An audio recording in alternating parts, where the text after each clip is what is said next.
tempo transcorre em mim celeremente, tão afoito que finda. Acho que sei afinal a que vim, e já me vou. Uma pena, não há tempo mais para mim. Volto silente à matéria cósmica que em mim um dia se organizou para me ser. Uma vez somente. Se a gente pudesse na vida ter uma máquina de xerox humano, né? De passar naquele túnel e sair 3, 4, 5, 10 Darcy Ribeiro, eu acredito que a nossa nação seria hoje 50 vezes mais do que era. O Darcy pensava muito grande, muito grande. Eu acho que ele nunca pensou nada mesquinho. Ele tinha uma visão da vida que me atraía muito. Eu aprendi com o Darcy, eu devia ter, sei lá, uns 28, 30 anos, uma frase que definiu a minha vida. Ele me disse uma vez, nessa América Latina, nós só podemos ser duas coisas, resignados ou indignados. E eu não vou me resignar nunca. E aquilo virou para mim um lema de vida.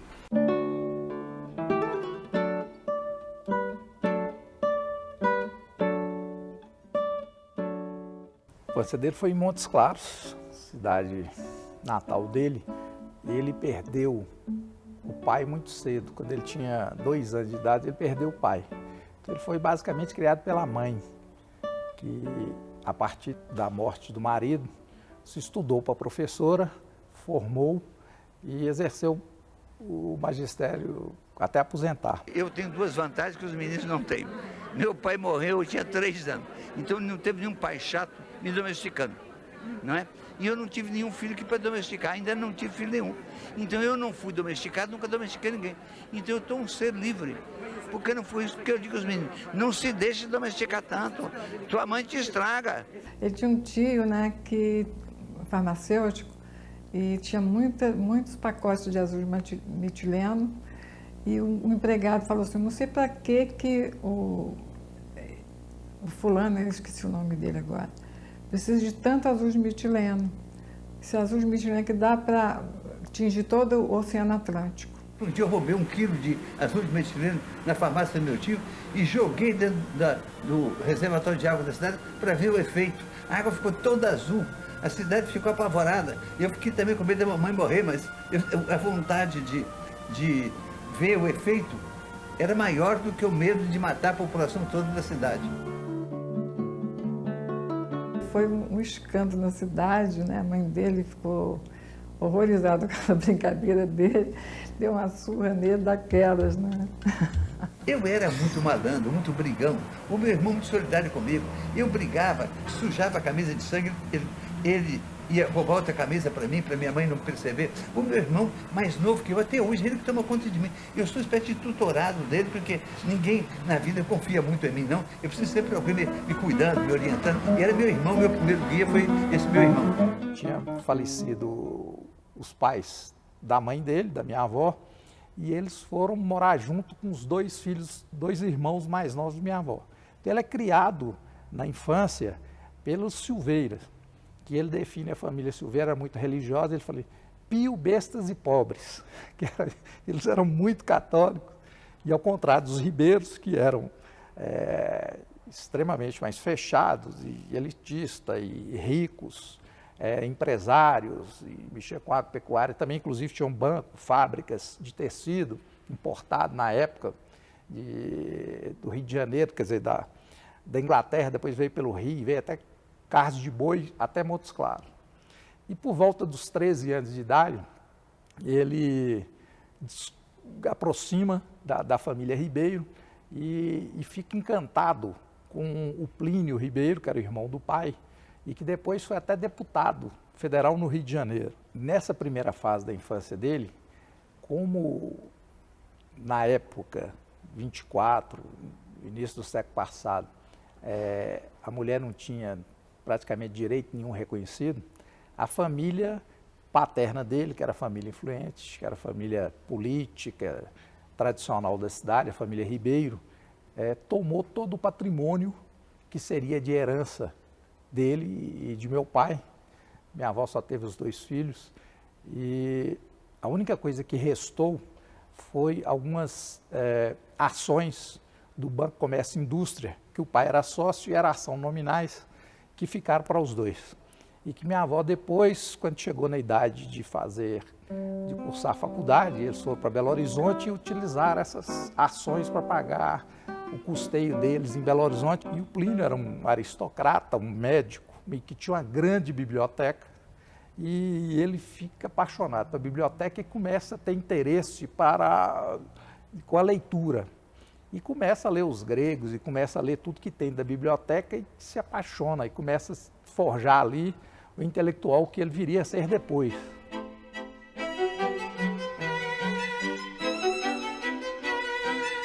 Ele já vai para Belo Horizonte, quando ele vai já tem essa influência enorme de leitura, que já aos 4, 5 anos ele já tinha lido muito na biblioteca do Plínio. E continua tendo esse interesse por isso, e principalmente sobre a história da Grécia e outras coisas que ele vai descobrindo, né? Outra literatura. E inclusive o Partido Comunista, que é um professor dele, o Amílcar Martins, que era o professor da Escola de Medicina, que era um dos líderes do Partido Comunista, faz a cabeça dos dois e os dois começam a militar. Ele era encarregado de uma célula política de motorneiros, que eram aqueles profissionais que dirigiam os bondes elétricos em São Paulo. E o que é que acontece? Como Darcy sempre foi um grande libertário, ele nunca envelheceu, a não ser fisicamente, ele acabou rompendo diplomaticamente com o Partido Comunista Brasileiro, ficou à esquerda, mas era insuportável para ele a disciplina partidária. De repente, em 54, eu levei um susto da minha vida, o suicídio de Getúlio. Morreu sacrificado pelos interesses internacionais contrários à emancipação econômica do Brasil e por grupos nacionais revoltados com o regime de justiça social por ele instituído para amparar os pobres e humildes. Eu disse, que é isso? Não há mar de lama. Esse homem vai criar a Light e vai criar a Petrobras. Em função disso, ele é levado ao desespero e se dá o drama mais tremendo da história brasileira. Um homem de 72 anos, da minha idade, às 7 da manhã, aponta um revólver e arrebenta o coração. Foi o modo de virar. A direita teria tomado o poder. Lacerda teria sido presidente da República. Quem foi eleito foi JK. Ele deu uma virada tremenda na política brasileira. Essa virada fez a minha cabeça. Eu aí comecei a pensar, não é o meu papel tentar fazer o que é factível de melhor aqui e agora? Ele sempre foi envolvido com o destino de todos os homens, porque ele foi comunista durante a juventude. E isso fez com que ele tivesse essa visão de que ele tem um compromisso com o destino de qualquer homem no planeta. Sempre fui, em toda a minha vida adulta, um cidadão ciente de mim mesmo como um ser dotado de direitos e investido de deveres, sobretudo o dever de intervir nesse mundo para melhorá-lo. Darcy continua simultaneamente ao estudo de medicina, fazendo várias cadeiras, não sei como chamava na época, seria hoje optativas, no curso de Ciências Sociais. E é reprovado em medicina. A partir daí ele define que não era a carreira que ele queria e opta para fazer sociologia e muda para São Paulo e vai estudar na Escola de Sociologia de São Paulo. A Escola de Sociologia e Política congregou pessoas da área da sociologia, da antropologia. Na Escola de Sociologia e Política estavam o Baldus, que era de origem alemã. O Baldus mandou uma carta para o Rondon, me recomendando. E, incrivelmente, o Rondon me adotou e me ofereceu que eu fosse trabalhar com ele para estudar os índios. Para mim era importante que eu ia com os índios, estudar os índios, tentar compreender e, através deles, compreender o humano. Então é uma coisa muito ambiciosa e eu me lancei nisso.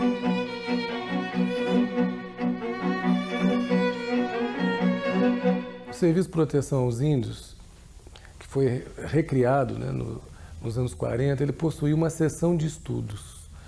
Essa seção de estudos era responsável pela memória visual, fotográfica, cinematográfica, sonora das populações indígenas. E o Heinz Fortmann era o fotógrafo técnico de fotografia principal do SPI nos anos 40. E eu começo a trabalhar com o Fortmann como meu cinematografista preferido. Eu andei mais com ele que com outro. Então fizemos 2 expedições fundamentais. A primeira, grande, foi em 1949 e em 1950. 2 vezes nós fomos para fazer o filme dos Índios Urubus. Eu queria, e ele entendeu perfeitamente, eu queria um filme diferente. Até então a tendência era filmar um índio no dia de festa. Era filmar o índio emplumado, o índio pintado. Eu disse, não, eu quero um filme diferente, eu quero um índio todo dia. Um índio na vida diária dele. Então o Fortmann entendeu perfeitamente. E nós fomos lá e selecionamos um casal, lindo casal. E foi com esse casal que pela primeira vez, Cossó e a mulher dele, é que nós fizemos a rotina diária. Como acordam, como saem na roça para colher mandioca, como vivem, como tomam um banho, como dão banho na criança. Ele fez, por exemplo, a filmagem de como o índio faz uma flecha. Nós levamos dias, porque o índio não sabia, estava sendo filmado, ele nunca tinha visto um filme. Então, simplesmente, o índio ia fazer uma flecha e terminava a flecha. E o Fortmann filmava o que podia. Então, o índio fez umas 10 flechas, enquanto o Fortmann filmava pondo na máquina de lugar diferente. Porque eu não podia dizer, o índio, para essa flecha aí para filmar depois. Ele continuava fazendo, e ele em flechas diferentes. Ele mostra toda a habilidade extraordinária que está nas mãos, na coordenação motora e ocular de um índio para fazer essa coisa que é uma flecha. Tem que ser absolutamente sopesada, equilibrada e que é capaz de voar reto, porque tem umas plumas colocadas na posição exata para dar a ela um movimento de rotação. Alguma coisa muito importante para se ver aí, que é o Cossó, o Tuxaua Cossó, fazendo um fogo para o moquém. Moquém é o que se chama esse arranjo de varas onde assam. O veado foi cortado em postas, cortado com o couro e com os ossos. E ele fica aí durante umas 5 horas sendo cozido lentamente. E o ruim disso é que todo mundo anda meio faminto nessa época do ano lá, e todo mundo fica sentindo o cheiro daquela carne assando sem poder comer, porque os índios, só quando está completa, é que começam a dividir, cada um se deita numa rede e recebe um pouquinho da carne com um pouquinho de farinha, mas fica comendo durante horas. Os índios se ocupam durante o dia inteiro na aldeia. É claro que depois de uma caçada grande, deitam na sua rede para dormir, porque uma caçada exige muito trabalho. Mas as mulheres lá, como aqui, têm que fazer as tarefas diárias, de apanhar lenha, de apanhar água, de cuidar dos filhos, né? Mas muitas horas passam também as mulheres fazendo ceifatos e os homens cuidando de manter suas armas. Os mais velhos se especializam em fazer esses cestos, chamam jamachim, esses cestos perfeitos, que usam para carregar carga, né? São cestos que usam para ir apanhar milho, mandioca na roça. As roças são muito grandes e os índios têm sempre 3 roças. A que estão plantando para comer no ano seguinte, a que estão comendo agora e a mais velha que eles já comeram, mas onde estão crescendo mamoeiros, cajueiros, uma quantidade de plantas para fazer flecha que chegam a crescer é na roça velha. E eles estão sempre cuidando de abrir um pedaço na mata para fazer a roça nova. A mandioca, que é uma invenção indígena, uma descoberta indígena, é uma coisa formidável. É o único alimento que se guarda a si mesmo, não precisa de depósito. E os índios são sábios, porque além de deixar na terra até colher para usar, eles, ao plantarem, replantam. Você vê, metem outra vez um pedaço da maniva, que é o caule da mandioca, para que ela volte a dar. Realmente é a planta mais fabulosa que jamais se inventou, porque tem uma quantidade de fécula que você não encontra em qualquer outra, e tem essa qualidade de não precisar ser depositada. Ela se deposita a si mesma. Dizem que o trabalho das mulheres é carregar a carga e do homem ficar com a flecha para defendê-la. Na verdade, essas divisões formais não existem. O homem sempre ajuda a mulher. É claro que a carga dela é mais pesada que a do homem, mas ele vai à roça também, pega mais mandioca que a mulher e na ida para a roça só leva como arma o seu facão de trabalho, não o seu arco e flecha, porque ele está aí numa roça que fica pertinho da aldeia. Ela carrega sempre a criança até que ela possa integrar-se no grupo da aldeia, que alcança uns 4 anos. E carrega sempre nessa tipóia, É uma faixa de algodão que ela mesma tece, colocada ao redor do corpo e onde a criança aprende a andar com a segurança da faixa, vai ao seio, vai às costas, anda por onde quer. E ela tem que carregar sua carga de mandioca, além de carregar o filhinho. A mandioca colhida é levada para um rio, onde ela deve pubar, deve ficar durante uns 15 dias para fermentar, porque esses índios fazem uma farinha que é fermentada, uma farinha com a mandioca que passou muito tempo dentro da água. Depois é que trazem, como está vendo aí, trazem essa mandioca puba, desfazem das cascas e colocam aí uma espécie de canoa que existe para desfazer os nós da mandioca. É o que ela está fazendo. E em seguida vai para a grande invenção indígena, que é o tipiti. Você vai ver um cesto flexível. É uma invenção formidável. Esse cesto flexível é esse daí, o tipiti. Quando ela enche o tipiti de mandioca, depois ela estica o tipiti de uma forma fantástica. E o tipiti arranca todo o sumo da mandioca, que é ácido hidrocianídrico. É um veneno feroz. Então a mandioca tem que ser levada a uma temperatura alta, mais de 70 graus, para se livrar desse veneno. Mas, para não ter perigo nenhum, os índios arrancam esse veneno, tiram o veneno, através desse cesto flexível, que é o tipiti. O menino fica brincando ali perto e eu ficava com medo dele pegar aquele veneno e tomar. E ela disse, não, ele sabe que não é bom. Quer dizer, como ela nunca mente para ele, ele sempre confia nela. A mandioca passada no tipiti é depois passada nessa peneira, para ficar mais fina. Depois disso é que a mandioca vai ser torrada. Você vai ver, vai ser posta nesse grande forno, que a peça de cerâmica maior que os índios fazem, chega a ter 2 metros de raio. É uma peça enorme, colocada em cima de casa de copim, e aí cada índia faz isso uma vez por semana. Aí ela passa toda a sua mandioca, torra, para convertê-la em farinha, que é o principal alimento dos caapó.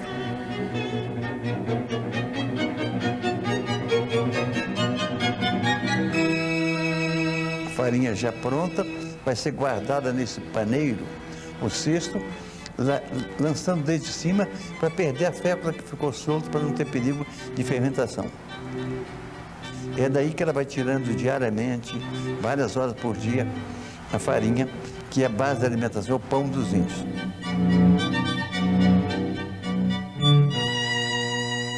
Uma das formas principais de comer a mandioca é o chibé. É colocar numa cuia água na mandioca, na farinha, para que a farinha entumeça. E assim, deixa algum tempo, a mandioca começa a inchar e ela fica bebível. Então, está o menino sabendo o que é chibé, pedindo, dá a minha parte, dá o que é meu. Está ele aí, olha, pedindo ao pai, e com a sua cuiazinha também, querendo tomar o que é dele, querendo pôr na cuiazinha dele. Aí, não achou nada no dele.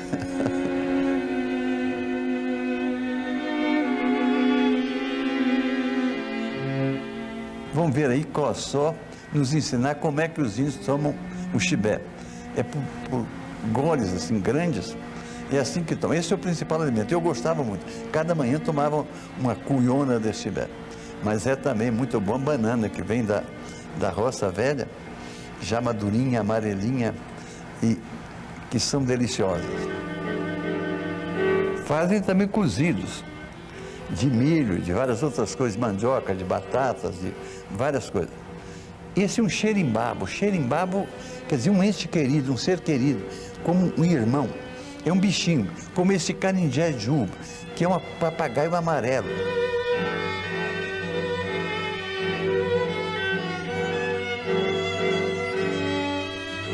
Da mata trazem também frutos. Isso é bacuri, o fruto mais gostoso da Amazônia. E realmente, quando chega alguém carregado de bacuri, é uma alegria na aldeia, todos se aproximam para pegar o seu. Inclusive as crianças, né? Pelo fato dele ter sido um antropólogo jovem, né, que fez suas primeiras pesquisas na nossa região pantaneira, tanto junto aos Terena, que é o meu povo, como principalmente junto aos Cadiuel, ali na região central do Pantanal, ela foi fazendo com que a gente percebesse que nem todo homem branco era contra o índio, né? E por outro lado, os nossos líderes mais velhos perceberam a importância de criar novas alianças com as pessoas que tinham uma visão. Naquele tempo não havia, por exemplo, questão ambiental.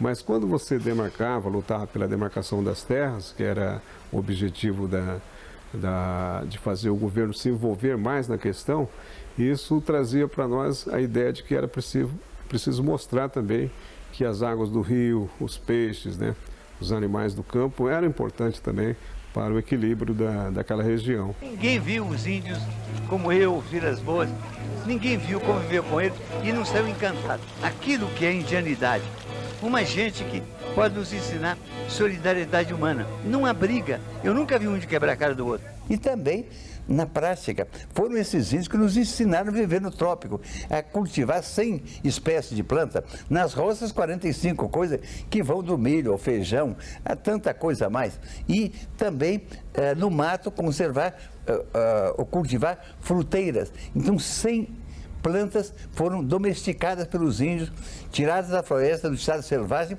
e postas em uso. Quantas árvores, quantas plantas nós domesticamos, com tantos botânicos que temos, com tantos cientistas? Meu querido, nenhuma. Então, essa herança foi tremenda, imensa. O projeto mais ambicioso que eu fiz de documentação indígena, e eu acho também o mais ambicioso, Fertman, foi o funeral Bororo. Os Bororos têm o funeral mais trágico, mais terrível, mais dramático e mais belo do mundo.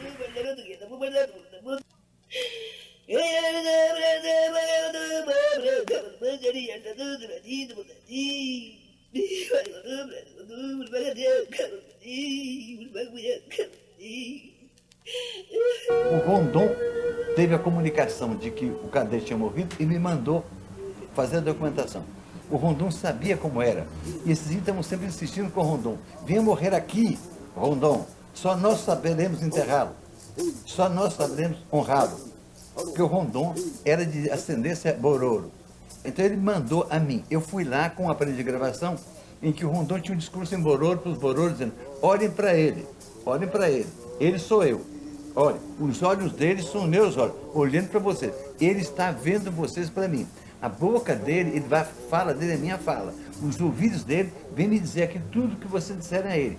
Ele sou eu, olhem para ele. Deixem ele participar totalmente da cerimônia do sepultamento do cadete. Eu cheguei e tinha começado o sepultamento. Quando um grande chefe morre, eles fazem um cerimonial imenso para que o mundo se equilibre, para o mundo poder sobreviver.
Um filme raríssimo, um média-metragem belíssimo, sobre, segundo Darcy, um dos rituais mais dramáticos da nossa humanidade, né, do homem. Lá eu pude ter um convívio muito interessante com eles, porque foi um convívio em que eu fui objeto de estudos. Por exemplo, eles descobriram que a palma do meu pé era delicada como a minha mão ou como a mão deles.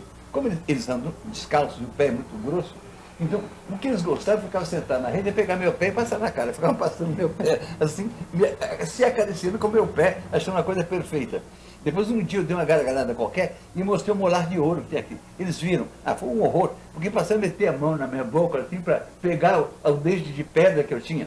Pior é que eu tinha levado um cozinheiro, Cesário, um cozinheiro preto, eles nunca tinham visto um preto. Ficaram entusiasmados, mas lavaram preto várias vezes com areia para ver se pela pintura se clareava um preto Cesário.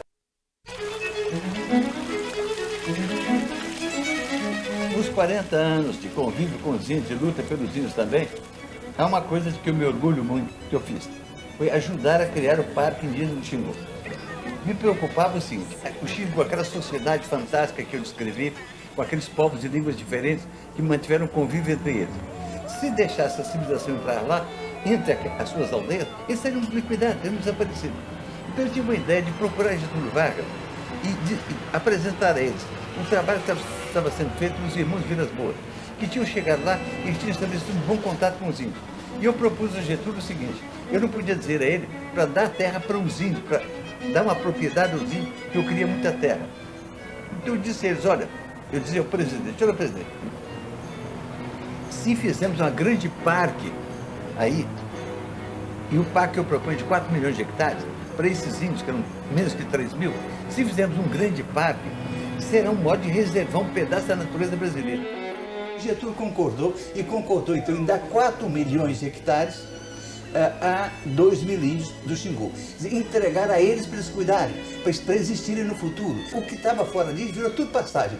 Qual é a vantagem? Você tira uma floresta que pode existir e que é uma coisa pujante, milenária que está ali, para pôr capim. Já tem capim demais por aí. Então o Getúlio concordou e foi criado o Parque do Xingu. Para aquela época, esse tipo de modelo foi muito importante porque conseguiu, de certa forma, transformar o Parque Indígena do Xingu num centro sagrado da vida indígena e do meio ambiente que envolve aquela região. O melhor do meu trabalho, talvez, tenha sido a criação do Museu do Índio. Foi realmente uma coisa linda, levar o Rondon, que se emocionou muito vendo o Museu do Índio, que foi o primeiro museu do mundo projetado para lutar contra o preconceito contra o índio. Descreveu o índio como um topal, canibal, preguiçoso, violento, mau e ruim e feio. Era preciso mostrar os índios como contemporâneos e não como passado, e não como selvagens ou pessoas sem habilidades para a beleza como os índios de fato são, ou seja, o saber que os índios têm, o conhecimento que eles têm sobre a floresta, o meio onde eles vivem, suas músicas, seu artesanato, sua arte plumária. Então, mostrar como estes são povos com saber desconhecido por nós, com uma beleza, com uma profundidade não esperada. Primeiro dia de Juruna no Congresso. O brasileiro talvez tenha cabeça muito pouco, cabeça muito pequena, não é muito crescido, ele tem cabeça muito culto. O brasileiro que aceita mais a consciência importado, a linguagem importado, ele não quer saber a vida do índio, ele não quer saber a consciência do índio. A convivência cordial é um talento indígena e há muitos talentos mais. Como todas as sociedades indígenas estão muito ocupadas todo o tempo em formar suas crianças. E tem um amor pelas crianças que é fantástico. Na aldeia, eu sempre estava assustado, dizer, olha esse menino, pequenininho de 2 anos, andando na aldeia, no meio de fogos, porque tem uma fogueirinha debaixo de cada rede, porque de madrugada faz frio. Ela disse, ele sabe que é quente. Ninguém enganou ele experimentou, aquilo é quente, não é bom. Isso de tratar as crianças com respeito, mas de deixar que ela desenvolva a sua própria personalidade, a paciência que tem com a criança, o amor que tem com as crianças, é a primeira educação. Amá-lo para ensiná-lo também a amar as pessoas.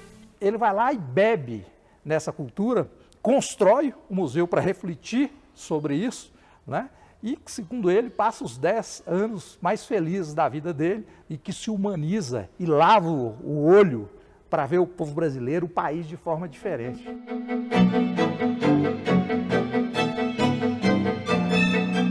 Ele dizia que ele tinha 2 santos, Rondon e Anísio.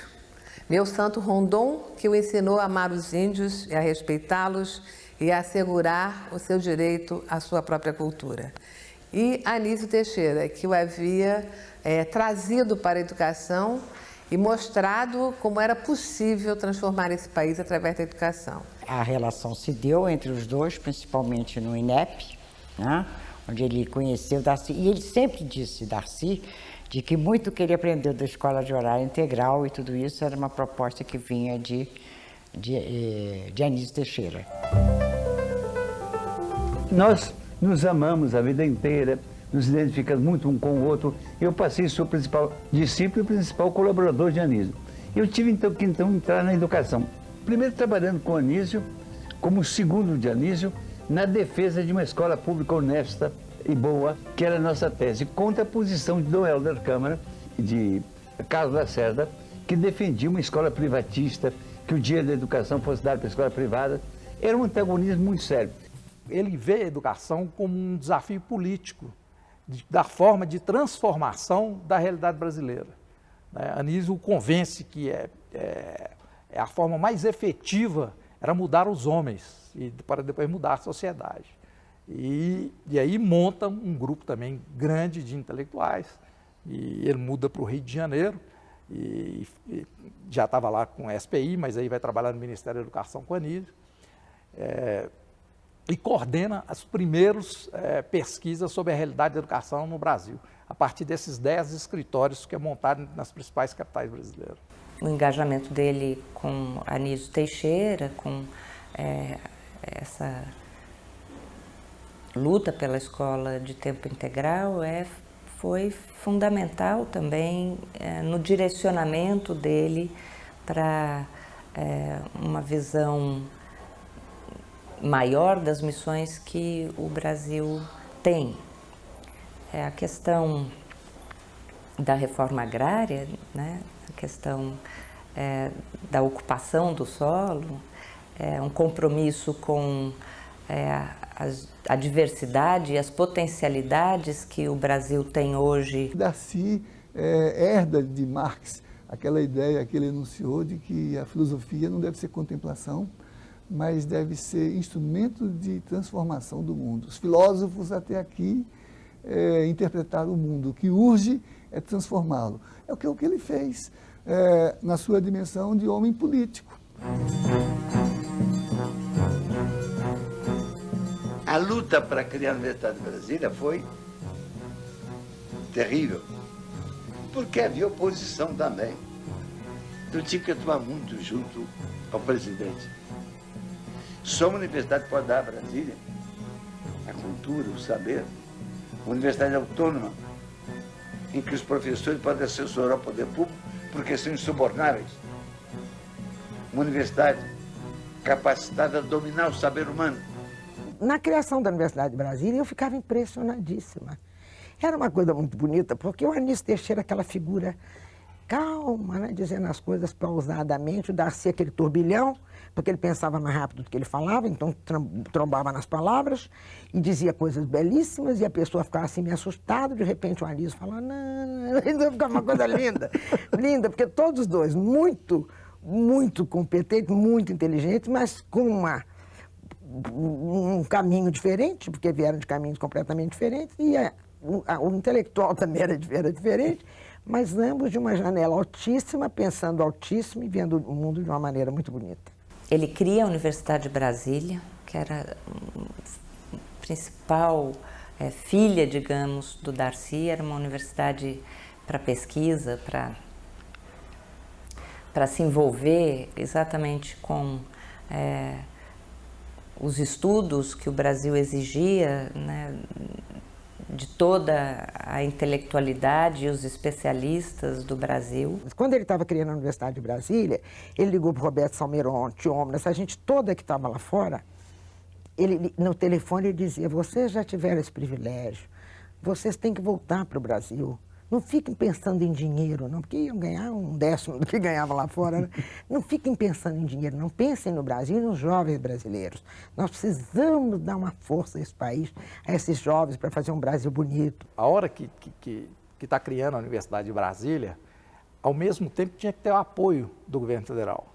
E ele começa a conviver com grandes intelectuais, que ele tira a gente de todos os outros poderes, Vitor Nunes Leal, Hermes Lima, que depois vira primeiro-ministro, e com a classe política também, Tancredo, né? Ele começa a conviver com esses grandes intelectuais, mas que estavam em outros poderes também, e que comece a chamar todo mundo para conhecer, se envolver e apresentar propostas para a criação da Universidade de Brasília. Niemeyer, para a parte de arquitetura junto com o Lelé, né, o Vítor Nunes Leal e todo mundo na parte de direito, e cada área ele vai selecionando o que tinha de melhor.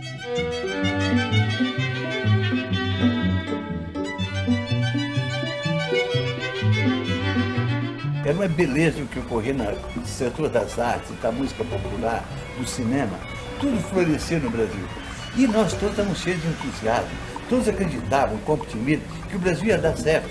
A juventude também está muito identificada com o país, achando que ia dar certo, que o Brasil ia dar um grande passo. O governo Jango também teve incorporado alguns dos melhores intelectuais brasileiros.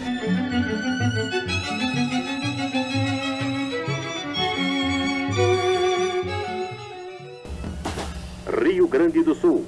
Brizola desapropria 20 mil hectares de terras improdutivas e as distribuiu a 10 mil agricultores da região de Sarandi. A reforma agrária feita em termos da reforma da nossa Constituição, indo ao encontro dos anseios da nação, vai proporcionar mais do que qualquer outra medida ou providência. Essa tranquilidade que nós todos reclamamos, que a reclamamos em benefício do desenvolvimento no nosso país. Foi aprovada pelo Congresso, foi mandada pelo Congresso, que era, nenhum brasileiro é lícito ter terras improdutivas. E na época, como todos os latifúndios eram improdutivos, falou assim, que o latifundiário só poderia, o proprietário de terra, só poderia ter o dobro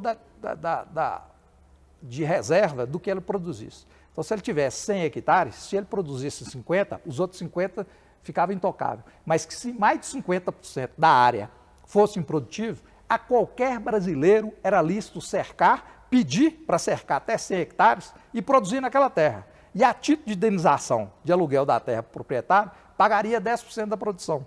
O controle do capital estrangeiro chegou a ser aprovado na Câmara e no Senado como lei de remessa de lucro, que o Jango regulamentou.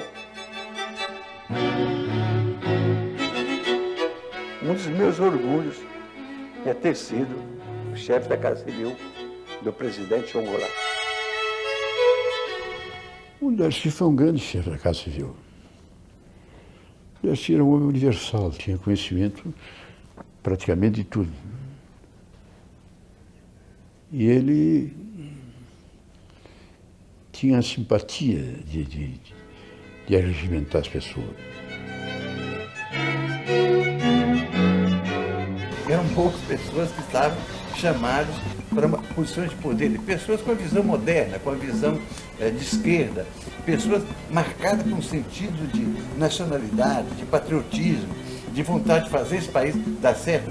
E ao lado do povo, pelo progresso do Brasil.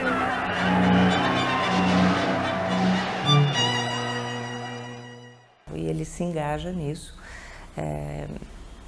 e passa a atuar de uma forma muito mais ampla nas questões das transformações necessárias do país. Né? Então, acho que aí foi um engajamento político mesmo dele, ou seja, eu sou um homem político. Para estar neste mundo, eu tenho que estar também comprometido com as transformações necessárias, políticas. Na época que ele era chefe da Casa Civil do Jango, né, ele tinha uma atitude bastante inconformada com relação à situação do país e muito identificado com o pessoal que lutava por reforma agrária, que lutava pelas reformas em geral, a luta anti-imperialista, ele era muito identificado com isso, né? E ele não teve pejo nenhum em sair da Torre de Marfim acadêmica e entrar na vida política com toda a sua grandeza e toda a miséria da vida política do cotidiano. Ele foi ministro da Educação, ele foi chefe da Casa Civil, num momento especialmente turbulento do Brasil, ajudou a coordenar um projeto que seria um projeto de futuro. Poderemos estimular o investimento de capital estrangeiro se dermos a esse mesmo capital uma compensação justa. Quando eu falo justa, é exatamente para expressar o pensamento do país de justiça. Ela não pode ser também não pode obter também lucros excessivos, lucros que a enriqueçam muito depressa em detrimento do interesse nacional ou à custa do empobrecimento do país. Por isso desejamos encontrar um termo justo em que elas tenham uma remuneração justa, razoável pelo seu capital, que possam obter lucros, mas que, se dedicando a atividades de interesse nacional, esses lucros possam também trazer benefícios ao país.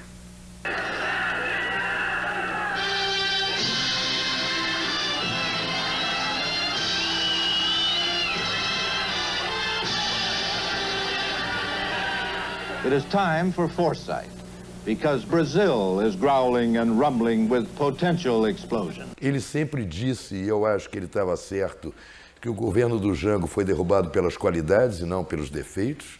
A derrubada do Jango foi esquematizada lá fora, do governo americano, com gente aqui de dentro, praticamente toda a elite nacional. E o Darcy foi um dos que resistiu. Resistiu o quanto ele pôde. O Brasil não pode seguir o caminho vermelho. Se falharmos agora, não teremos uma outra Cuba, mas sim uma outra China em nosso continente americano. Creio ser este o momento oportuno para fazer um convite oficial a Goulart. Na pauta, sugiro uma visita à nossa base aérea de Offord, em Nebraska.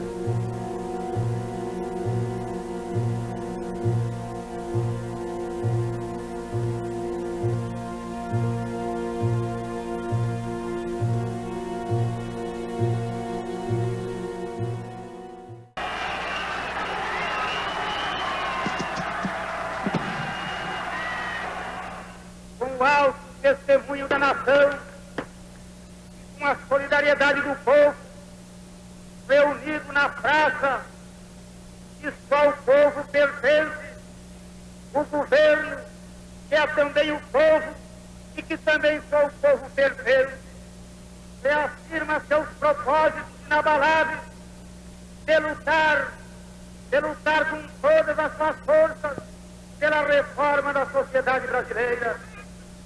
Não apenas pela reforma agrária, mas pela reforma tributária, pela reforma eleitoral ampla, pelo voto do analfabeto, pela elegibilidade de todos os brasileiros, pela pureza da vida democrática, pela emancipação econômica, pela justiça social e, ao lado do povo, pelo progresso do Brasil.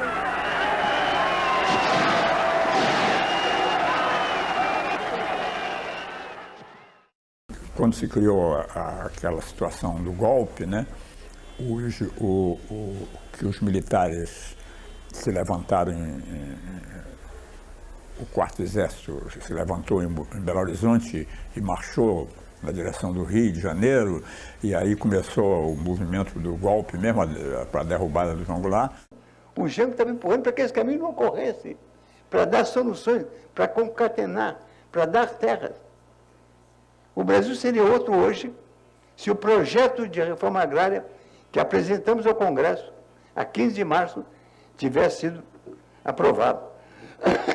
O golpe, então, se articulou como um golpe estrangeiro, financiado pelos norte-americanos e por outras potências, subornando generais, subornando políticos, todos sabendo dos escândalos nessa casa do IBAD, da quantidade de dinheiro que foi posto na mão de deputados e senadores que aceitavam ser coniventes com o princípio deles, que era manter o Brasil tal qual é, porque era lucrativo para eles, era bom para eles, indiferentes à sorte do povo. Aí o Jango determinou que o Cruel fosse em direção a Juiz de Fora para combater as tropas do Mourão, o que era uma brincadeira, porque as forças do 2º Exército eram infinitamente maior do que o contingente de Juiz de Fora. Só quando, de repente, o Cruel, que era amigo do Jango, amigo pessoal do João Goulart, companheiro dele, fez uma exigência, dizendo que ele ia com as tropas em direção a Juiz de Fora desmontar o Mourão, desde que o João Goulart desse uma declaração dizendo que ele era contra o comunismo. Tinha uma declaração que era o Jango machucava o Jango, quer dizer, ele deixava ele numa posição muito humilhante e ele não quis assim. Atenção, Brasil! Atenção, Brasil! As tropas do 2º Exército, sob o comando do general Cruel, já sitiaram o estado da Guanabara. Convocamos uma reunião de intelectuais na UNE naquela noite, gente de tudo quanto é área, de cinema, de teatro, de escritores, de jornalistas, e fizemos um grande debate e uma manifestação de apoio ao governo. Já por volta de meia-noite e pouco, nós tivemos notícia da adesão do general Cruel, que era comandante do 2º Exército. Na realidade foi um golpe perfeitamente articulado, coerente, que eu digo, ideologicamente vinha de antes e que está totalmente enquadrado na chamada doutrina de segurança nacional, elaborada e posta em prática pelo Pentágono norte-americano. O golpe se deu, inclusive, com um golpe do parlamento. É o presidente do Congresso Nacional, o senador Auro Moura Andrade, que deu o golpe, fazendo a parte dele junto com a parte do golpe militar que as Forças Armadas davam naquele instante.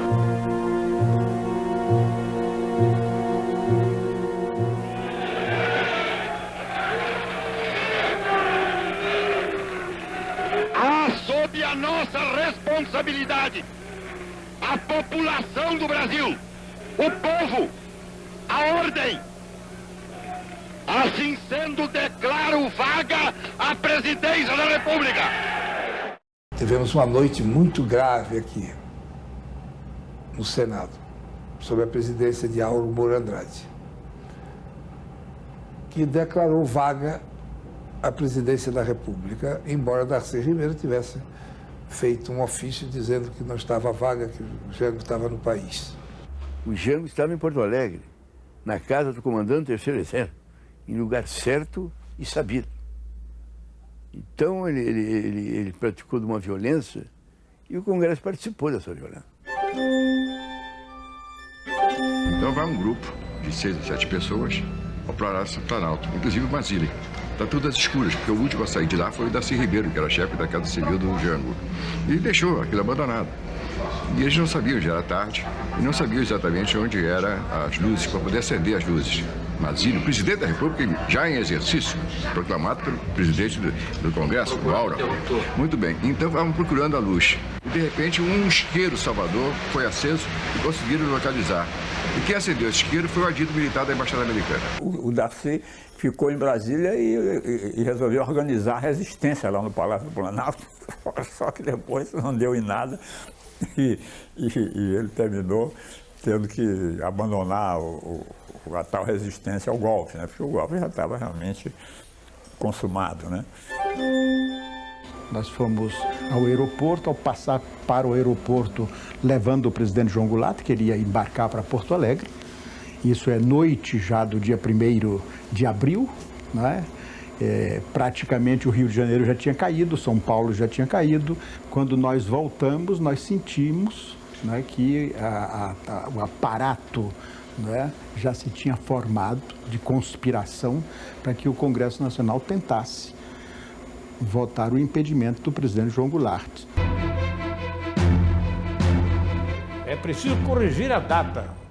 O golpe mesmo, a ocupação do governo foi no dia 1º de abril. Não foi 31 de março. 31 de março deram uma data neutra. E 1º de abril não é data neutra. Eles ficaram com receio de que aquilo virasse a uma gargalhada. Porque você sabe que a gargalhada tem um grande poder. Uma gargalhada bem dada derruba um governo. Consta, segundo testemunhas, que no dia 1º de abril de 64 estava o Darcy no gabinete do chefe da Casa Civil. Deram-lhe uma arma para se defender quando o Palácio do Planalto fosse invadido. E certamente o Darcy não sabia nem manejar essa arma. E alguém mais sábio disse: olha, Darcy, esquece esse negócio, vai embora, não vai ficar aqui para enfrentar tropas porque você está sozinho, pega o avião e vai para o exílio com o Jango. E foi, felizmente, o que ele fez. Rubens Paiva foi quem montou a logística de que, cumprindo a deliberação coletiva dessa reunião nossa, que nós, os que não tínhamos mandatos, nós éramos membros do Executivo, Darcy e eu, nós iríamos para o Rio Grande. Então o Rubens montou a nossa saída. Um aviãozinho, um teco-teco de lona e tal, monomotor, né? E Rubens nos levou, a mim e a Darcy, nos levou na madrugada do dia 4, do dia 3 para 4. Nos levou na madrugada para o aeroporto de Brasília. Nós nos escondemos lá numa moita e veio o aviãozinho na hora em que o aeroporto abria os seus voos ordinários. Veio contratado pedindo autorização para ir a uma cidade de Goiás aqui. E ao invés de ir para a cidade de Goiás, nós nos dirigimos na busca da fronteira do Mato Grosso com a Bolívia e escutamos o noticiário em que se anunciava que o presidente João Goulart acabara de descer no dia 4 de abril. Acabaram de descer ontem, 4 de abril, o presidente João Goulart acabou de descer no aeroporto de Carrasco, em Montevidéu, e pediu asilo político ao governo uruguaio. Nós tomamos a direção do Uruguai e fomos descer lá no Uruguai. Foge com o Valdir. Uma coisa interessante, que Darcy sai daqui dia 3 de abril. Ele é o último a sair, que até dia 3 de abril ele fica, Brizola já tinha saído fora, Jango já tinha saído, todo mundo tinha saído fora, e ele fica dentro do palácio tentando resistir, certo? E só no último momento que ele vai embora e foge para o Uruguai.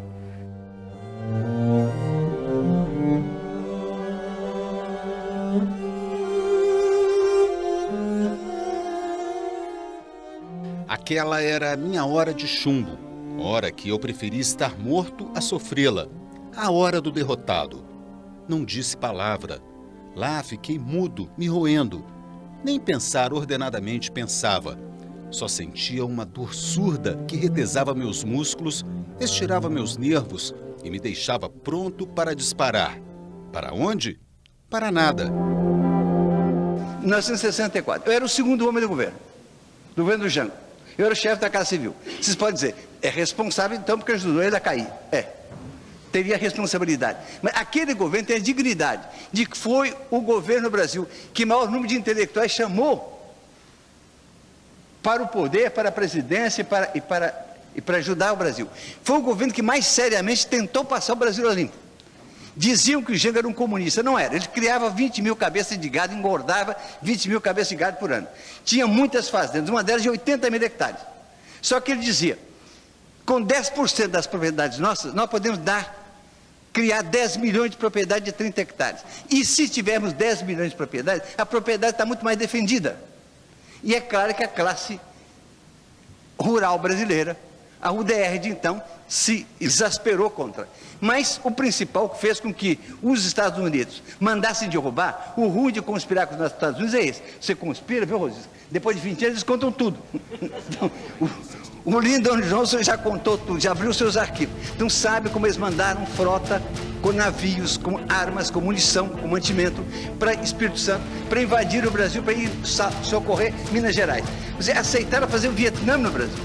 Podia não ter tido uma guerra civil com a morte de 1 milhão, 2 milhões, 3 milhões de pessoas. Quem não quis lutar foi a esquerda. Eu até achava então que se devia brigar. O Jango não quis aceitar a briga, preferiu o exílio. Mas veja, nos momentos em que surge uma possibilidade de passar o Brasil a limpo, de dar uma virada, a direita se articula toda e impede que isso seja feito. E isso sistematicamente. O presidente João Goulart renunciou porque ele não queria derramamento de sangue.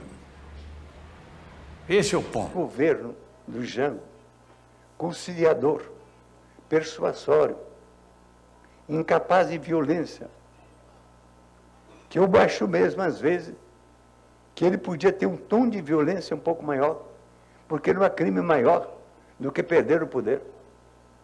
mas não era da natureza do Jango. E a preocupação dele não contribui de forma nenhuma para uma guerra fratricida em que podia morrer 1 milhão de brasileiros. Ambassador Gordon and the American government welcome the change. This is headquarters for 1,200 Americans on government service throughout Brazil. Their objective is to keep the most important nation in Latin America firmly committed to the West. Nós devemos olhar 64 e dizer que nunca mais se repita isso. Que nunca mais se repita.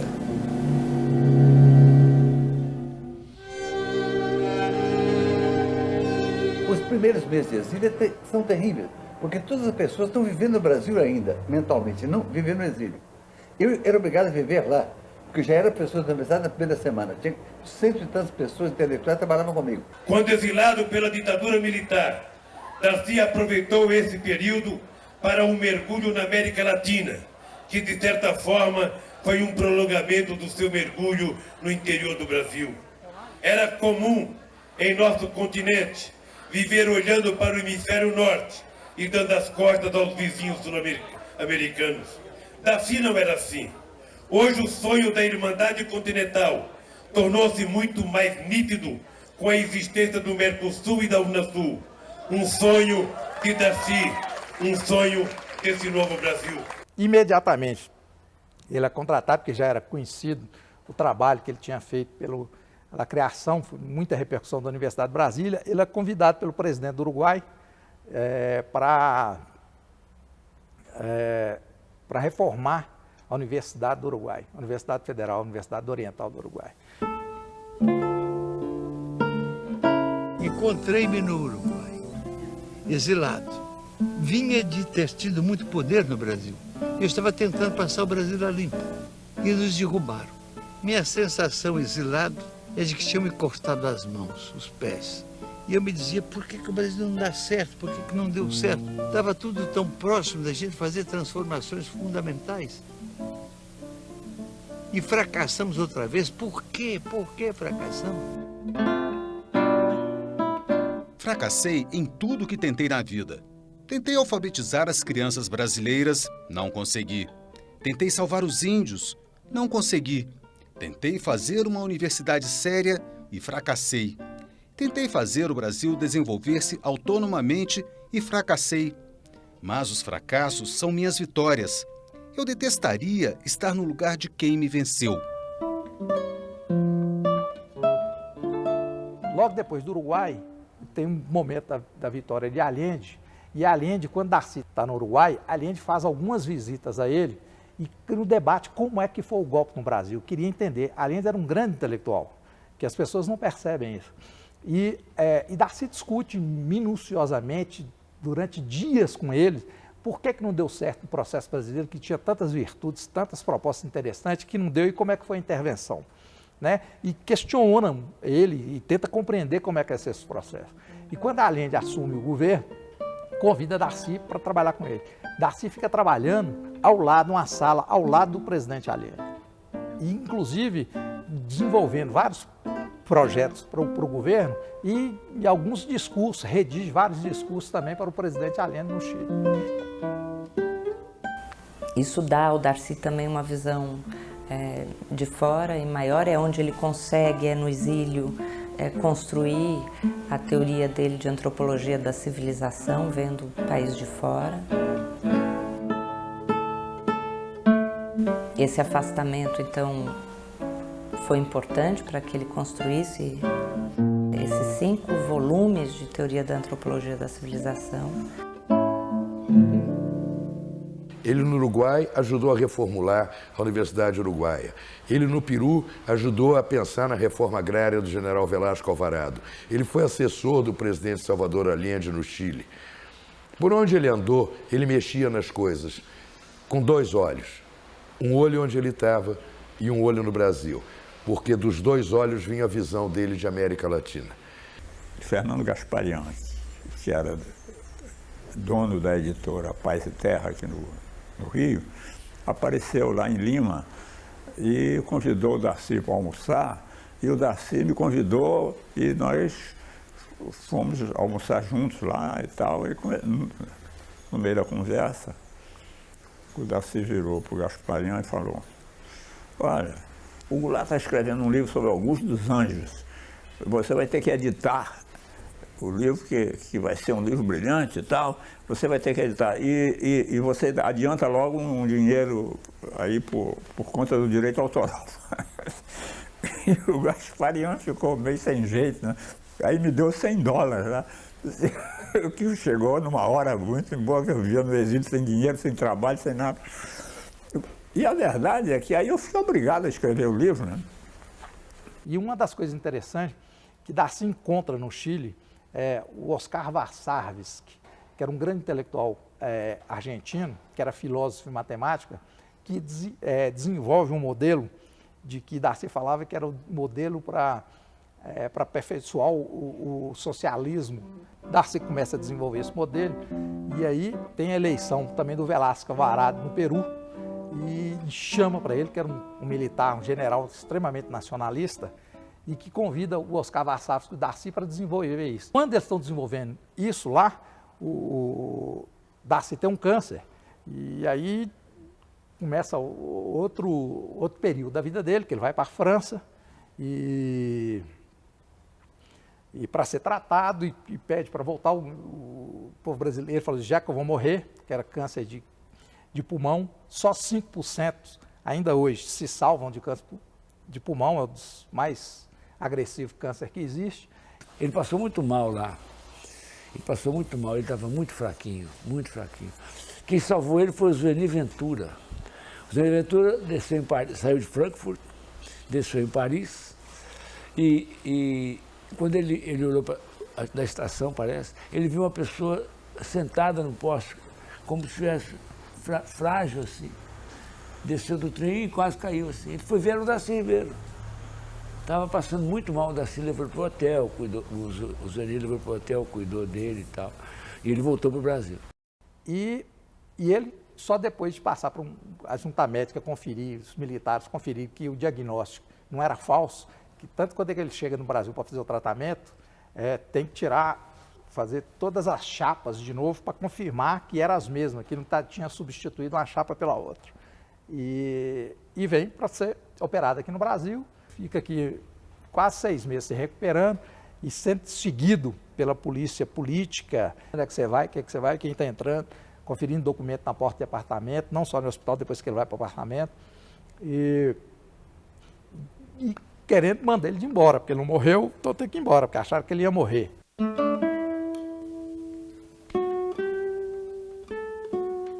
No dia 17 de junho de 1979, se realizou em Lisboa um encontro de trabalhistas vindos do Brasil e trabalhistas exilados que estavam pela Europa e Estados Unidos e México.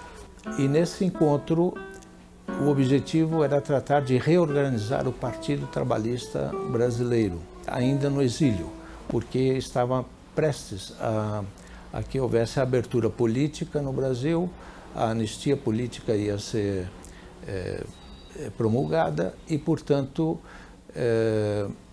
os exilados retornariam. Fizemos, então, um encontro de Lisboa, né? Ajudados, patrocinados pelo Partido Socialista Português. Eles nos cederam até a sede deles para realizar um encontro com trabalhistas que foram daqui do Brasil e que se encontravam em outros países também, que procuramos concentrar, e saiu de lá uma decisão que está aí na nossa história do partido, a chamada Carta de Lisboa. Reconhecendo que é urgente a tarefa de libertação do nosso povo, nós, brasileiros que optamos por uma solução trabalhista, nos encontramos em Lisboa. E se o fizemos fora do país, é porque o exílio arbitrário e desumano impediu este encontro no lugar mais adequado, a pátria brasileira. A tarefa de organizar com o nosso povo um partido verdadeiramente nacional, popular e democrático é cada vez mais premente.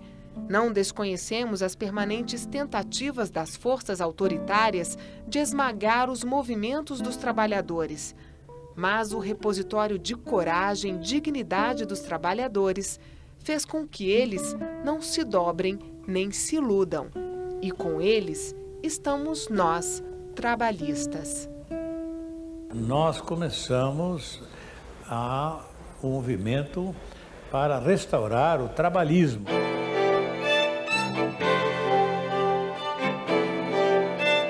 Ele redige o estatuto do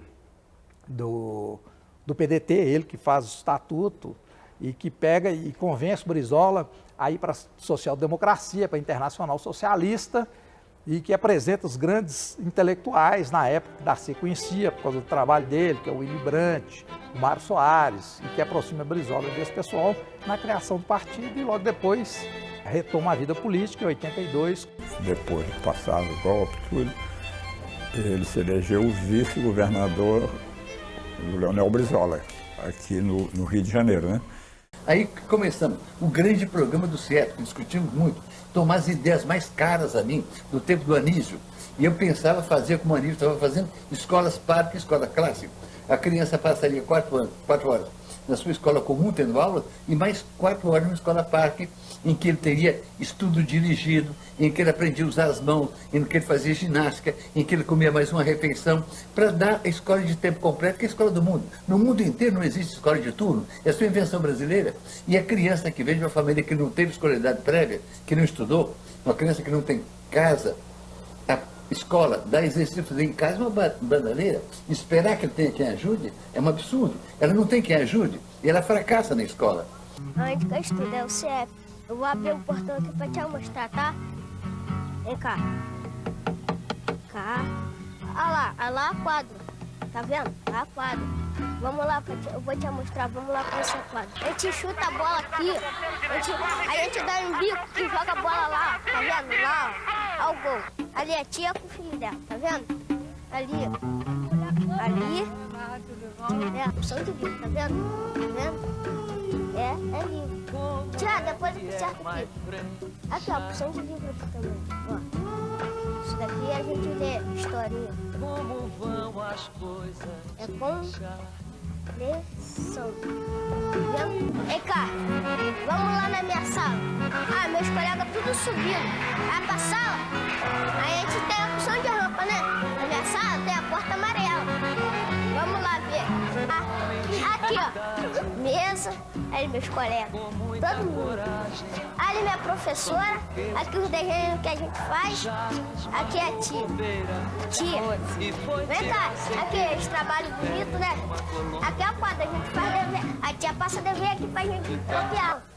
Ah, essa daqui é a nossa tia, essa daqui também, aquela dali, aquela dali, que é de lá. Eles fazem comida pra gente comer. Quer não? Quer não?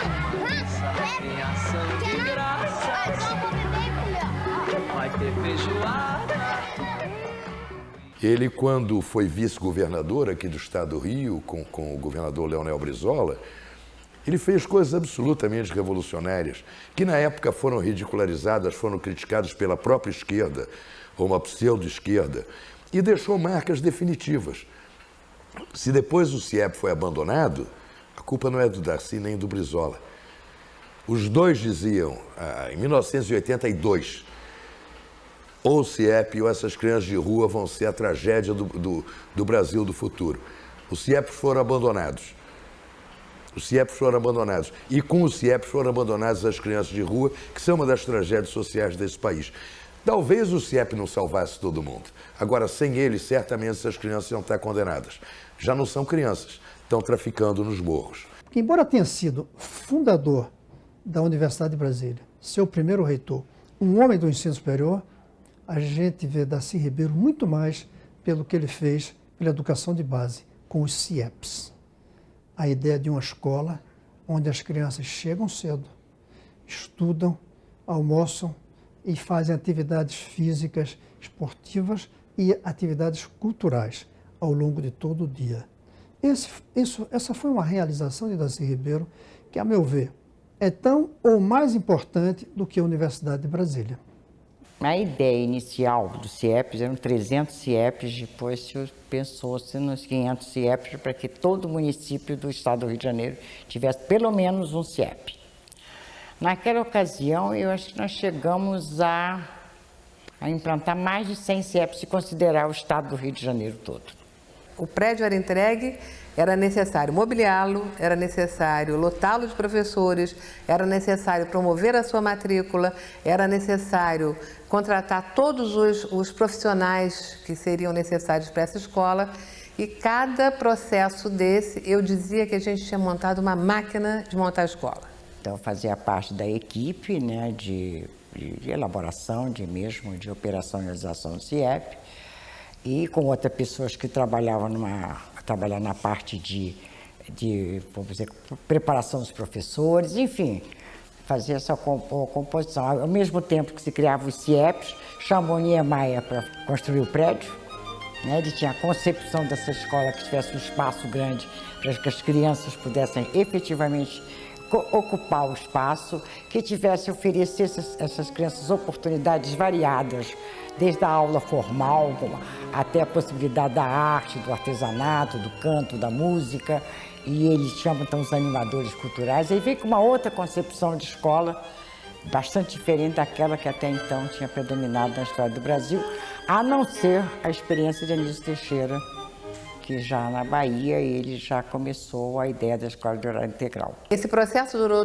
até 1994, né, dezembro de 94, quando se encerra o segundo mandato de Leonel Brizola no estado do Rio de Janeiro. A ideia do Darcy foi brilhante, mas os governos que vieram depois de Darcy, não tanto no estado do Rio como no governo federal, com o presidente Collor, não deram o segmento que mereciam. A ideia é muito boa.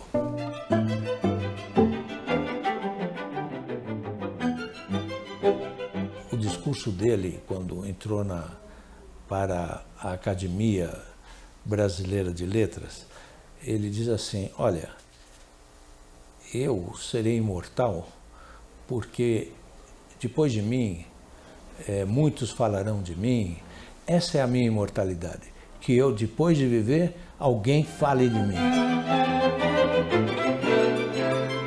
Meus nobres pares, aqui estou cumprindo o velho, sábio rito acadêmico de incorporar-me à nossa casa, recordando aqueles que me antecederam na cadeira. Confesso que me dá certo tremor da alma o pensamento inevitável de que com uns meses, uns anos mais, algum sucessor meu, também vergando nossa veste talar, aqui estará, hirto, no cumprimento do mesmo rito para me recordar. Hoje é que me tenho contente frente a frente neste pouso acadêmico. Nunca supus que o alcançasse. Temendo o contrário, o desmerecia invejoso. Me veio, porém, na hora certa dessa velhice em que ingresso, ainda era um trôpego para consolar-me dela.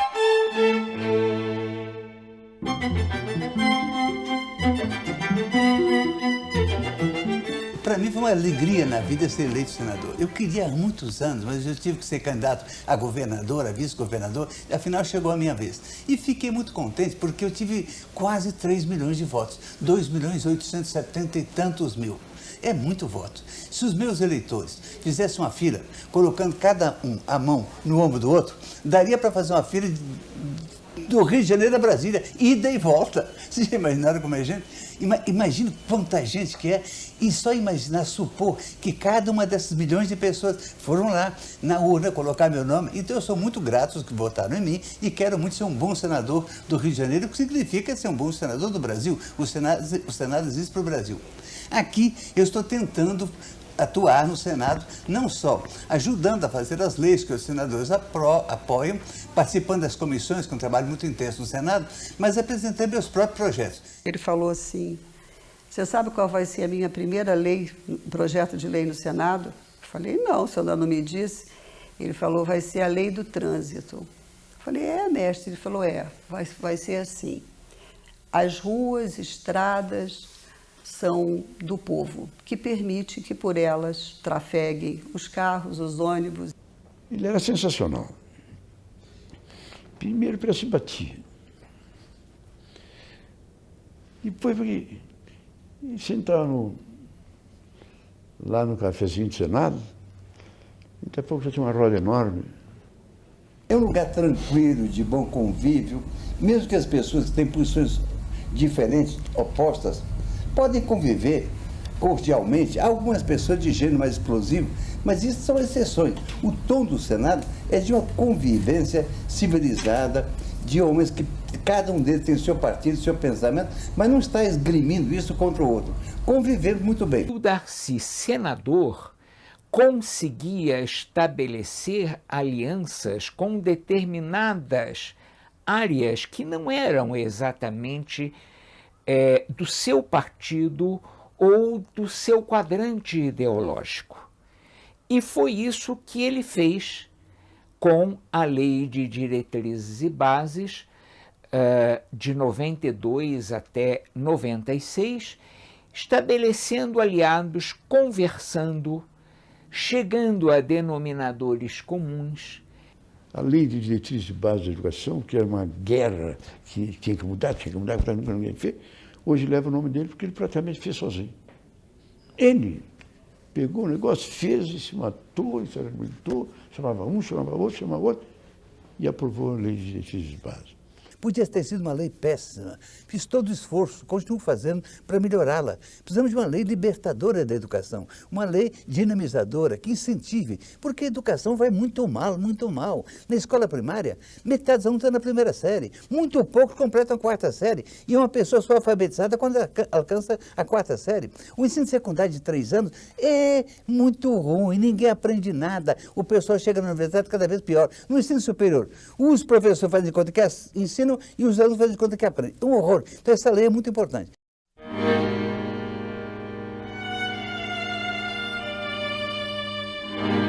Em 90 já é o Darcy lutando pela vida. E o episódio que mais marcou esse momento foi a fuga dele do hospital, onde estava internado, com o auxílio do seu sobrinho Paulo Ribeiro. Foi a fuga dele que revela o quê? Revela o homem inconformista com a situação, um homem rebelde, como foi em toda a sua vida, um homem ousado, porque ele se atreve a romper com as normas estabelecidas, que era para sua recuperação física. Ele rompe com todos os protocolos e ele parte para viver o resto da vida que ele sabe que lhe resta, não é? O resto da vida que lhe toca. Ele sai para a luta, não é? Frente a uma situação adversa, ele não fica esperando acontecer, ele vai e fazer acontecer. Sai, vai escrever. E todo mundo dizendo que ele ia morrer e que inclusive já tinham até contratado alguém para tocar no velório, uma coisa semelhante assim. E aí ele resolveu fugir do UTI, que ele viu que aquilo não estava fazendo bem. E eu estava com muito medo de morrer e muito medo de não escrever esse livro, porque que diabo? Eu publiquei 2.000 páginas, as pessoas esperavam, eu prometia, era uma teoria, e não terminar, não dar um nó, me doía muito. O UTI é horrível, gente, não entrem não. Se vocês entrarem, fujam. E eu fugi. Mas vem cá, Darcy, não pode falar uma coisa dessa? Um homem que nem tu, com a tua seriedade, com a tua competência, fugir da UTI. E ele respondeu, bom, o que vocês querem que eu faça? Eu perguntei para o médico o que eu tinha. Afinal de contas, o que eu tenho? O médico me disse que eu tinha pneumonia dupla. Agora, doutor, esse médico é um burro, eu só tenho um pulmão, mas não vou ter pneumonia dupla. Se só tenho um pulmão, como é que eu vou ter pneumonia dupla? E saiu. E na estrada ele parou, tomou um caldo de cana com pastel e aquilo deu um descontrole intestinal. Ele falou, e que foi ótimo, porque aí eu botei a UTI para fora e a partir dessa alta que ele mesmo se deu, ele melhorou muito. Porque uma coisa que é fundamental para as pessoas é a maneira com que a gente enfrenta a doença. E ele enfrentava com muito humor, brincando. Eu resolvi ir para Maricá, que naquela época tinha um acesso muito difícil, a estrada era muito ruim, a casa dele ficava também numa área de difícil acesso, não tinha telefone. E mesmo assim ele vai para lá e ele então me diz, eu quero terminar o último volume da minha Teoria da Civilização Brasileira. Esse livro é um livro importante, meu. O Povo Brasileiro deve sair dentro de uns 10 dias. Não está editado ainda, é o primeiro exemplar. O Povo Brasileiro tem 30 anos e 40 dias. Durante 30 anos eu quis escrever esse livro. Tomei notas, estudei, porque a minha convicção, quando eu comecei a fazer no exílio, eu queria saber por que o Brasil não deu certo quando estava no exílio. Por que perdemos? Por que mais uma vez a direita ganhou? Por que o Brasil não deu certo do ponto de vista do seu povo? E vi que não podia fazer esse livro nenhum, porque faltava uma teoria sobre o Brasil. E levei 30 anos escrevendo uma teoria geral. Uma teoria geral do mundo, das Américas. São 5 livros que têm 96 edições em várias línguas. E esses livros, ter escrito 5 e não escrever o final, para o qual eu me preparei, era uma loucura. Então, quando eu vi no hospital morrendo, eu ia lá, naquele pessoal ia me matar naquela UTI e fugir para escrever esse livro. Então, eu escrevi esse livro em 30 anos que eu me preparei e mais 40 dias, depressa, com muitas secretárias, para fazer ligeiro antes de morrer. E eu creio que ele tem uma grande beleza também, porque uma beleza aventura do nosso povo, se fazendo a si mesmo, tal como é uma figura terrível, a brutalidade, a incapacidade, a mediocridade da nossa classe dominante, que aqui o que faz é enricar, é ter vantagem para ela, é juntar, gastar. O Brasil sempre foi um moinho de gastar, gente. Moeu, liquidou 6 milhões de índios que tinham aqui, liquidou, mas 12 milhões de negros africanos. Para quê? Para adoçar a boca de europeu com açúcar, para enriquecer com o ouro de Minas Gerais. Então, a classe dominante sempre se deu bem e continua se dando bem. Mas o povão está aí, com uma fome que é espantosa. Por que fome nesse país? Por que criança sem escola nesse país? Por que nós só somos melhores do que Bangladesh em educação? É para morrer de vergonha. Então, tanto é bonito esse povo se reinventando, se fazendo, se construindo, como essa classe dominante medíocre, que a gente tem que dar um jeito nela para obrigá-la a aceitar que o Brasil realize sua potencialidade de uma nova civilização, uma nova Roma. Darcy, nessa época, tinha uma certa ansiedade, sabendo que podia morrer logo, que ele queria terminar todos os projetos dele e não deixar para que outros terminassem por ele. Ele tinha um certo ciúmes, com razão, do que eram os projetos próprios, particularmente aqueles literários, né? Então, ele queria terminar O Povo Brasileiro, que era o último volume da Teoria de Antropologia da Civilização. Então, ele me chama para ir para lá. O Darcy, nessa época, era adepto do Macintosh, né? E então, eu peguei o Mac dele e fui para Maricá com ele, com muito medo daquilo queimar lá, porque a energia tinha variações. Levei um aparelhinho para ajudar a conter ali as variações da energia, mas levei o computador e instalei tudo lá, e eu passava a semana inteira com o Darcy em Maricá, trabalhando todos os dias no Povo Brasileiro. E o Darcy ainda estava se recuperando, ele ainda tinha a abertura aqui do tubo, e eu ficava numa preocupação enorme. Um enfermeiro que acompanhava ele ficava conosco lá também. E eu tinha muito medo dele ter algum problema e a gente não conseguir chegar a tempo em algum hospital. Eu me lembro muito que o Darcy ditava. Eu ficava no computador e ele ditava. Depois ele ia descansar, ele se cansava com muita facilidade. Então ele ditava um tempo, depois ele ia descansar, ia dormir um pouco. E às vezes ele parava de falar. E eu, então, ficava com muito medo de ter acontecido alguma coisa. Eu virava devagarzinho e ele estava dormindo. Eu me lembro que eu ficava olhando para ver se ele estava bem, se estava dormindo bem. E aí, então, um receio, assim, às vezes ele ia também para a rede, ditava da rede, enfim. Mas foi um mês e meio, e ele terminou o povo brasileiro, terminou de ditar, ou seja, ele tinha aquilo tudo na cabeça e ele não recorria necessariamente a muitas anotações ou a muitas sistematizações. Ele foi internado em 94. Então, quando chegou em 95, ele estava se recuperando, o cabelo já tinha crescido e tal. Eu falei, mestre, vou organizar uma festa para o senhor. Darcy para 500 mulheres. Ele falou, 500 mulheres, meu bem? Eu falei, professor. E vou pensar. Tudo bem. Aí eu fui para casa. Quando chegou no dia seguinte, ele me ligou. Meu bem, 500 é muito para mim.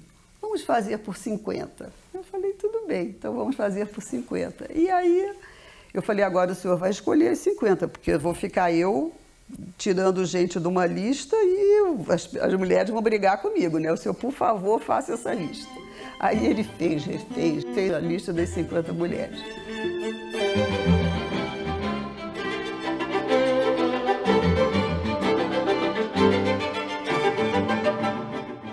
Foi bem interessante, ele gostou muito. No dia seguinte ele ligou para mim e falou, meu bem, foi a melhor festa de aniversário que eu tive. Eu falei, que bom, né, mestre, que bom. Mas eu acho que podia ser 500, ia ter.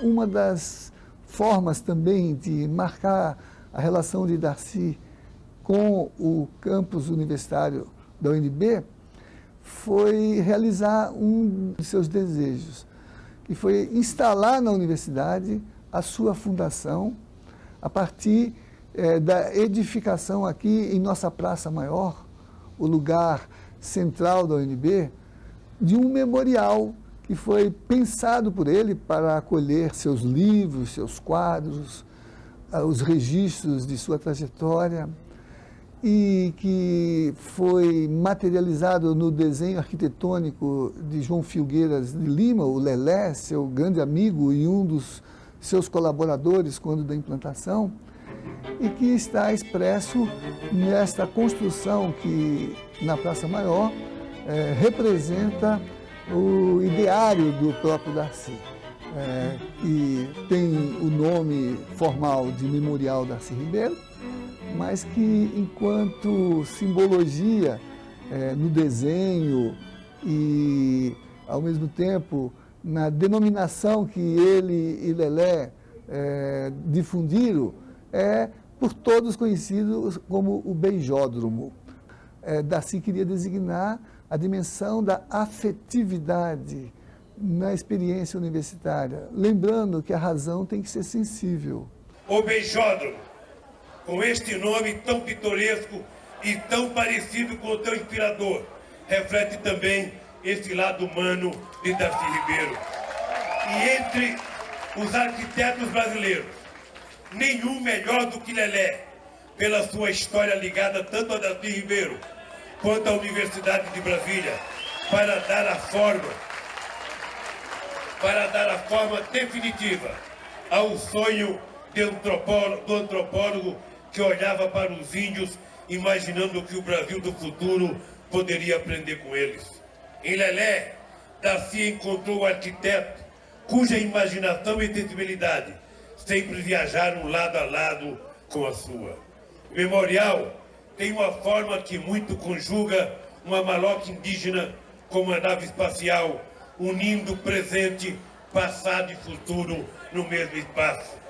No mesmo espírito que reina sobre Brasília, esta cidade futurista que tem à sua volta o Cerrado, a selva e o Pantanal.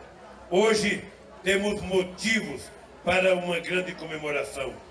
Darcy Ribeiro está de volta a Brasília. E isto é uma maneira de dizer que, felizmente, o espírito de cidadania que Darcy sempre representou está cada vez mais presente na vida de todos os brasileiros e brasileiras. E hoje, graças ao apoio do presidente Lula, que na época aceitou examinar a proposta da UNB para aqui realizar essa edificação, a obra foi concluída no meu mandato, com o apoio do Fundo Nacional de Cultura E ali hoje temos todo o acervo de Darcy e é um lugar hoje de irradiação, porque é um centro de documentação, é um centro cultural, mas é também um coração pulsante do que Darcy representa para a educação brasileira e para a civilização brasileira. Ele dizia isso, com o seu pensamento forte, agregador e identitário, né? Então, Darcy está vivo entre nós, levamos mais de 17 anos para colocar aqui a sua fundação, e o Beijódromo hoje é um lugar de encontros em que a inteligência da UNB, mas também a afetividade da UNB e da sociedade brasileira tem para seu encontro permanente. Eu me atrevo a imaginar, presidente Lula, presidente Mujica, o que Darcy diria se estivesse aqui vendo dois presidentes de dois países que ele amou e que foram fundamentais em sua vida, lado a lado na cerimônia de inauguração do seu memorial. Outro, um nordestino retirante, um operário que se lançou na tarefa de refazer o Brasil. Os dois, como ele, passageiros da utopia, de uma utopia possível. Darcy certamente estaria feliz vendo quanto nossos países, a nossa América Latina, mudou e se aproximou daquilo que ele sempre quis. Estaria feliz vendo essa paisagem social, o retrato de nossos povos sendo mudado. E ao mesmo tempo estaria exigindo mais, porque em seu sonho e suas paixões, Darcy era insaciável. Um eterno insatisfeito que não descansava, jamais. O que eu tenho para o Brasil é exaltação, de sentir tudo que ele pode ser, vai ser, há de ser, e tudo que ele ainda não é. Eu tenho pena de, nos meus anos, eu fiz força para o Brasil dar certo. Eu tenho pena de que eu ando meio doentinho, posso até morrer, e fico com vocês encarregados de fazer esse país, mas façam, sem copiar ninguém, realizando as potencialidades do nosso povo, potencialidades que são imensas, como uma civilização tropical e uma civilização mestiça e, sobretudo, uma civilização humana, que herdou dos índios essa capacidade, esse talento para o convívio, dos negros, essa espiritualidade, e dos europeus, a tecnologia, a sabedoria europeia. Nós estamos prontos para ser uma das civilizações do mundo. Quem sou eu? Às vezes me comparo às cobras, não por serpentário ou venenoso, mas tão só porque eu e elas mudamos de pele de vez em quando. Usei muitas delas na vida já longa. A última internação do Darcy foi em fevereiro de 97. Ele me ligou na terça-feira de carnaval e ele falou: doutora Lucinha, eu acho que agora eu vou morrer. Eu falei: não, Darcy, você não tem talento para morrer, agora você ainda tem projetos, ainda tem coisas. Mas, na verdade, ele tinha fechado os maiores projetos, livro, tudo isso. O meu convívio com ele mais íntimo se deu no final da vida dele. Aí foi... Eu nunca tive tanta história para contar de uma pessoa como no rápido tempo que eu ilustrei o livro dele, Lição de Coisas. Ele já estava muito mal, entendeu? Já estava certo de que ia morrer. Ele dizia: eu não posso sentar, nem sentar, ele no colchão de vidro me dizendo, no colchão de água, me dizendo: eu não posso nem me sentar, porque meu esqueleto é de vidro, quebra tudo. Mas com bom humor, uma coisa inacreditável.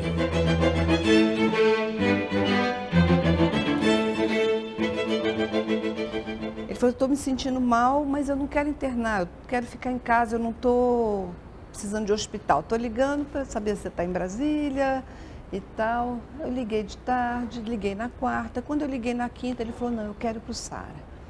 Aí ele veio na quinta-feira, não estava bem, a equipe logo estabilizou ele, aí ele deu uma pioradinha na sexta, já melhorou.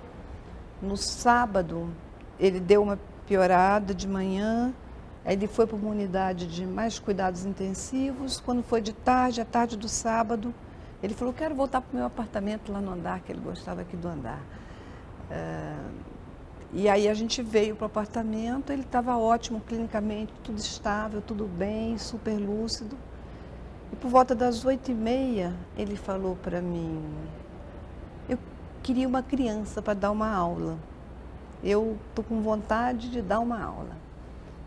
Aí eu tenho 3 filhos, eu falei, meu filho caçula tem 9 anos. Aí eu liguei em casa, falei, Felipe, está internado aqui, o professor Darcy, ele já sabia, porque estava acompanhando. E ele que está querendo dar uma aula, a aula dele é muito legal, acho que você vai gostar. Você quer vir? Ele falou, quero. Aí eu peguei o carro, fui lá, busquei o Felipe, chegamos aqui e o Darcy começou a dar uma aula belíssima, completamente compreensível para uma criança de 9 anos. Ele falou primeiro de antropologia, falou dos índios, da importância de entender as diferentes culturas. E aí falou que ele, na vida dele, tinha feito 2 coisas, entre outras, 2 coisas muito importantes, que eram uma universidade e um sambódromo. E se Felipe conseguia explicar por que ele teria feito as 2 coisas. Aí o Felipe ficou olhando para ele assim, ele disse, a universidade é o templo da cultura erudita, do saber, da cultura acadêmica. O sambódromo é um templo da cultura popular. Os 2 são igualmente importantes. Então, um homem que faz uma universidade tem que fazer um sambódromo. Então, uma coisa belíssima. Quando chegou no domingo de noite, ele começou a falar, dormindo, ele falava um monte de números, e 50 milhões, e depois ele começou a rir e de repente ele acordou. Aí ele levantou da cama, foi até o banheiro, penteou o cabelo. Ele usava um pentinho preto que antigamente, acho que não existe mais, era Flamengo, uma coisa antiga. Ele penteou o cabelo e falou para ela, vamos. Aí ela, vamos para onde, professor? Vamos, eu tenho que fazer a palestra lá no Senado. Não, professor, o senhor tem que dormir, porque a gente, é domingo, é só amanhã que o senhor vai fazer a palestra. Aí ele se deitou e aí ela começou a conversar com ele para distraí-lo e falou, o senhor estava sonhando? Aí ele, por quê? Porque o senhor estava falando uma porção de números e depois o senhor riu. Ele falou, eu estava sonhando sim. Eu estava procurando qual era o maior número do universo. Aí eu descobri, é o 0. Quantos mais zeros você coloca no número, maior ele fica. Aí ela falou, por isso o senhor riu, ele falou, mas também o 0 é a minha morte, não é? Eu estive com ele lá em Brasília, e aí tem uma coisa muito engraçadinha, que eu falei com ele, Darcy, e essa coisa de morrer? Assim, papai, eu não ligo não. O que me irrita é que eu vou morrer e os seus vão ficar para aí vivinho, tudo vivinho. Isso eu não gosto. Até o último momento ele estava completamente lúcido. E assim, até o último momento que eu vi ele estava feliz. Inclusive ele quis dar essa aula, ele estava com vontade de ensinar, quer dizer, resgatar uma atividade que ele gostava como professor, né? E sair do mundo ensinando coisas ainda, né? A energia dele fluía sem esforço. Ele não tinha, assim, nenhum problema. O trabalho e a vida era a mesma coisa, né? O Darcy acordava à noite escrevendo, pensando as ideias, acordava tomando café da manhã, saboreando uma manga, a ver as notícias, mas ele não se impregnava dessa tragédia cotidiana que os jornais traziam as coisas. Ele simplesmente afirmava a vida.